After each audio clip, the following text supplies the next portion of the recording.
और कवर भी करना चाहिए और इसको उठाना भी चाहिए। सिरसा के नारायण खेड़ा गांव में पिछले 13 दिन से 13 किसान भूख हड़ताल पर बैठे हैं। मैं खुद वहां जाकर के आया था। इनमें से कई किसान 60 से 70 वर्ष की उम्र के हैं। 3 किसान हॉस्पिटलाइज हो चुके हैं और हॉस्पिटल में ही अपनी भूख हड़ताल को जारी रखे हुए हैं, आगे चला रहे हैं।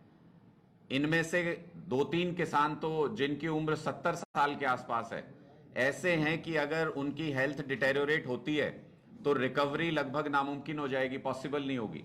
लेकिन सरकारी अधिकारियों के, मंत्रियों के, विधायकों के कान पे जूं तक नहीं रेंग रही। पिछले 103 दिन से धरना चल रहा है वहां पर किसानों का। 13 दिन से भूख हड़ताल चल रही है। 4 लोग पानी की टंकी के ऊपर चढ़े हुए हैं, 4 किसान। और आप अंदाजा नहीं लगा सकते कि किस डिफिकल्टी से वो वहां जिंदगी जी रहे हैं। सब कुछ उनको, अपनी दैनिक क्रिया सब कुछ ऊपर ही करना होता है। खाते पीते रहते ऊपर ही हैं। 1.5 फुट की जगह पानी की टंकी के आसपास, उस 1.5 फुट की जगह में पिछले 12-13 दिन से वो लोग अपना जीवन यापन कर रहे हैं, वहां पर जी रहे हैं।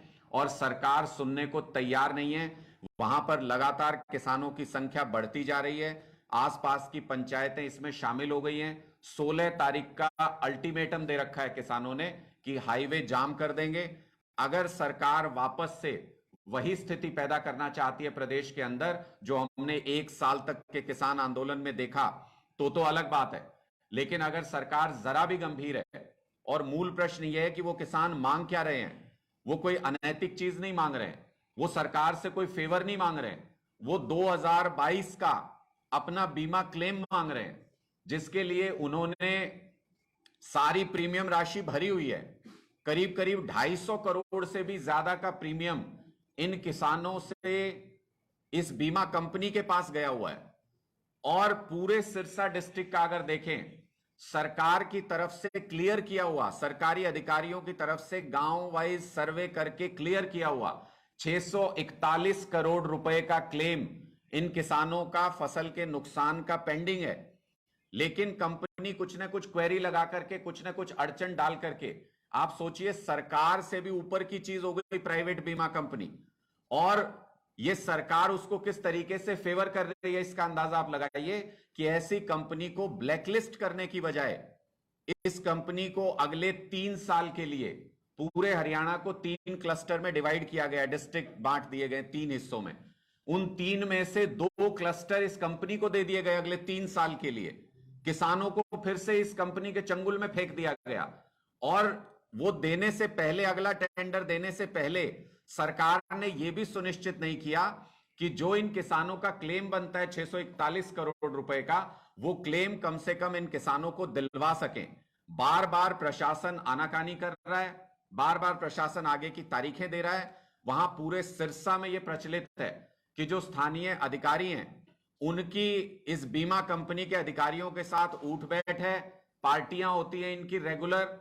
और बीमा कंपनी ने सरकारी अधिकारियों के साथ साथ सरकार के मंत्रियों को, सरकार को मानो मैनेज कर लिया है कि किसानों की बात सुनने को सरकार तैयार नहीं है।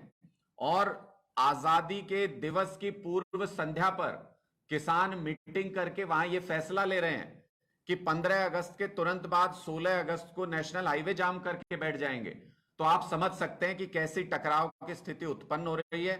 मैं मुख्यमंत्री जी से यह निवेदन करना चाहता हूं कि उन्होंने हाल ही में एक बयान दिया था बच्चों के एग्जाम को लेकर के कि एग्जाम पेपर सेट करना सरकार का काम नहीं है। मैं खट्टर साहब से यह पूछना चाहता हूं कि आप बच्चों के पेपर नहीं करा सकते, आप क्लर्कों को 35,400 नहीं दे सकते, आप आशा वर्कर्स को पक्का नहीं कर सकते, आप 24 घंटे बिजली नहीं दे सकते, आप किसानों को उनके बीमा का क्लेम नहीं दिलवा सकते, आप कर्मचारियों को ओपीएस नहीं दे सकते, आप हरियाणा के लोगों को कहते हो कि सुरक्षा भी नहीं दे सकते। तो फिर खाली बैठे क्यों ये कुर्सी तोड़ रहे हो सीएम की? आप ये कुर्सी छोड़ क्यों नहीं देते? रिटायरमेंट क्यों नहीं ले लेते अगर आपके बस का कुछ भी नहीं है? मैं आजादी के इस पर्व की पूर्व संध्या पर, क्योंकि हम सब आजादी का ये दिवस धूमधाम से मनाना चाहते हैं और मनाएंगे, लेकिन इस खुशी में, इस पर्व में हरियाणा के किसान भी शामिल हो सकें, इसके लिए मैं मुख्यमंत्री जी से अनुरोध करता हूं कि तुरंत इस मामले में दखल दे करके तुरंत प्रभाव से, आपके कई मंत्री आते हैं उस इलाके से, और खुद मुख्यमंत्री 15 अगस्त को फतेहाबाद में बिल्कुल पड़ोस में उनके तिरंगा फहराएंगे, वहां पर आजादी का जश्न मनाएंगे, और उनके बिल्कुल पड़ोस में ही किसान मौत के मुंह में है। बुजुर्ग किसानों की हालत लगातार खराब हो रही है। 13 दिन से किसान टंकी के ऊपर चढ़े हुए हैं, 4 किसान। ऐसे में अच्छा नहीं लगेगा मुख्यमंत्री जी अगर हम अकेले अकेले जश्न मनाएं और हमारे किसान साथी अपने दुख में हो, उनका परिवार संकट में हो, तो हमको उनको भी जश्न में शामिल करना चाहिए और उनके 641 करोड़ का जो बीमा राशि पेंडिंग है उसका तुरंत भुगतान करके आइए साथ में ये स्वतंत्रता दिवस मनाते हैं, किसानों को भी इस खुशी में शामिल करते हैं।